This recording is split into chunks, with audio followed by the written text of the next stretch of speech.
کر دے میرے ماضی کے ہر سانس کا کفارہ۔ الحمدللہ وکفا والسلام علی عبادہ الذین اصطفیٰ، اما بعد، اعوذ باللہ من الشیطان الرجیم، بسم اللہ الرحمن الرحیم، وما ارسلناک الا رحمتا للعالمین، صدق اللہ العظیم۔ بزرگان محترم، عزیزان مکرم اور معزز دینی ماں اور بہنیں، ہمارا تعلیم چل رہی تھی کہ اللہ تعالیٰ نے رسول اکرم صلی اللہ تعالیٰ علیہ وسلم کو بن مانگے کیا کیا نعمتیں عطا فرمائی، کیا کیا انعام عطا فرمائے تھے۔ اس میں ایک یہ بھی تھا کہ ابراہیم علیہ السلام کے بارے میں اللہ تعالیٰ نے ذکر کیا، وَكَذَلِكَ نُرِي إِبْرَاهِيمَ فِي مَلَكُوتِ السَّمَاوَاتِ وَالْأَرْضِ، اللہ آسمان و زمین کے جو خزائن ہیں، جو عجائب ہے وہ مجھے دکھلا دے، جو عجائب ہے وہ اللہ تعالیٰ مجھے دکھلا دے۔ لیکن حضور اکرم صلی اللہ تعالیٰ علیہ وسلم کو اللہ تعالیٰ فرماتے ہیں، سبحان الذی اسریٰ بعبدہ لیلا من المسجد الحرام الی المسجد الاقصی الذی بارکنا حولہ لنریہ من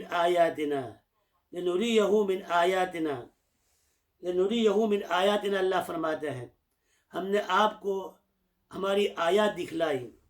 ایک جگہ ارشاد ہے، عسیٰ ان یبعثک ربک مقاما محمودا، امید ہے کہ آپ کا رب آپ کو مقام محمود عطا فرمائے۔ اور اسی پر اکتفا نہیں کیا، بلکہ حضور اکرم صلی اللہ تعالیٰ علیہ وسلم کے اعضاء مبارک، آپ کے جسم کے اعضاء جو ہے، اعضاء مبارک کا ذکر بھی قرآن کریم کے اندر، ہر اعضاء مبارک کا ذکر، اکثر و بیشتر آپ کے اعضاء مبارک کا ذکر بھی اللہ تعالیٰ نے قرآن کریم کے اندر فرمایا ہے۔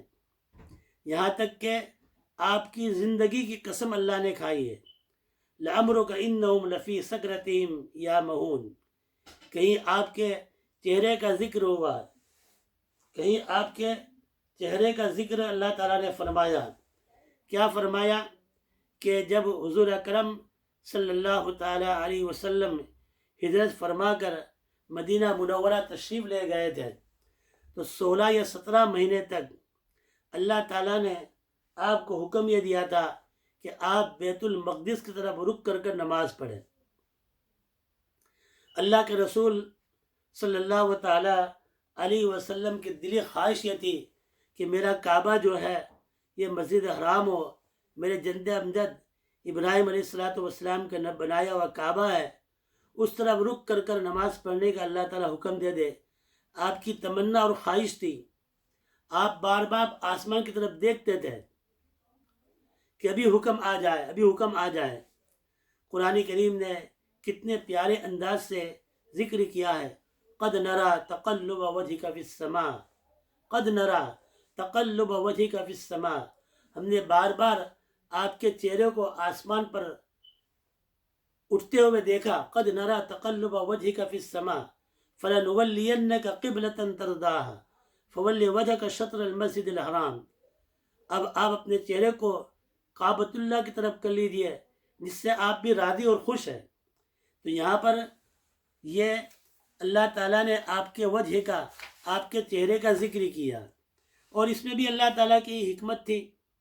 دیکھیے کچھ مہینے، 17 مہینے یا 16 مہینے تک اللہ تعالیٰ نے یہ حکم دیا کہ اپنے چہرے کو بیت المقدس کی طرف کیا، پھر بعد میں اللہ تعالیٰ حکم آ گیا۔ علماء نے لکھا ہے اس میں حکمت یہ تھی کہ اللہ تعالیٰ اس امت کو، ہمارا کہتے ہیں کہ قبل اول جو ہے وہ بیت المقدس تھا، اللہ تعالیٰ اس امت کو دونوں فضیلت دینا چاہتا تھا، کعبۃ اللہ کی فضیلت بھی اور بیت المقدس کی فضیلت بھی دینا چاہتا تھا۔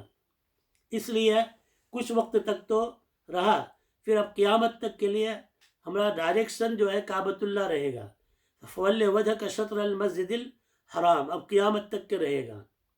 دوسری بات یہ تھی کہ چونکہ مدینہ میں یہود زیادہ تھے تو اللہ تعالیٰ نے یہ سبق دینا چاہتا تھا کہ ہمیں ان کو تالیف قلب، ان کے دلوں کو بھی اسلام کی طرف مائل کرنا تھا کہ ہمیں تمہارے قبلے سے کوئی دشمنی نہیں ہے، بہرحال اس کے اندر بہت سی حکمتیں تھیں۔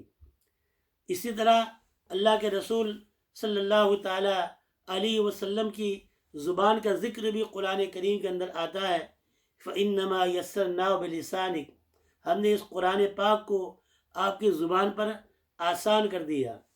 جب وہی نازل ہوتی تھی، جبرائیل صلاۃ والسلام وہی لے کر آتے تھے، تو حضور اکرم صلی اللہ تعالیٰ علیہ وسلم تو امی تھے، آپ پڑھے لکھے نہیں تھے، تو آپ کے دو کام ہوتے تھے، ایک تو جبرائیل کی الفاظ سے، منہ سے نکلے ہوئے الفاظ کو سننا بھی اور اس کو یاد بھی کرنا۔ تو آپ اپنی زبان کو حرکت کرتے تھے کہ وہ یاد بھی ہو جائے، سنے بھی توجہ سے اور یاد بھی ہو جائے۔ تو اللہ تعالیٰ نے فرمایا لا تحرک بہ لسانک لتعجل بہ۔ دیکھو اس آیت میں حضور کی زبان مبارک کا ذکر ہے، لا تحرک بہ لسانک لتعجل بہ، اپنی زبان کو حرکت نہ دیجیے، اس کو جلدی جلدی یاد نہ کرے۔ ان علینا جمعہ وقرآنہ فاذا قرأناہ فاتبع قرآنہ ثم ان علینا بیانہ۔ ہمارے ذمے آپ کے قلب میں اس کو جمع کر دینا، پھر آپ کی زبان سے اس کو پڑھوا دینا، اور آپ اس کے سامنے اس کے مطلب کو لوگوں کے سامنے بیان کر دینا، یہ ہماری ذمہ داری ہے۔ تو دیکھو اس آیت کے اندر اللہ تعالیٰ نے آپ کی زبان کا ذکر بھی فرمایا۔ ایک بات میں کہنا بھول گیا ہوں، ابھی مجھے یاد آئی تو میں کہہ دیتا ہوں، جو مسجد اقصیٰ کی طرف رک کر نماز پڑھنے کا حکم دیا تھا، تو قرآن کریم میں سورہ بقرہ کے اندر سیکنڈ پارے کے اندر یہ ہے کہ یہ 16 یا 17 مہینے جو بیت المقدس کی طرف رک کر نماز پڑھتے تھے، اس میں بہت سے صحابہ کا انتقال ہو گیا۔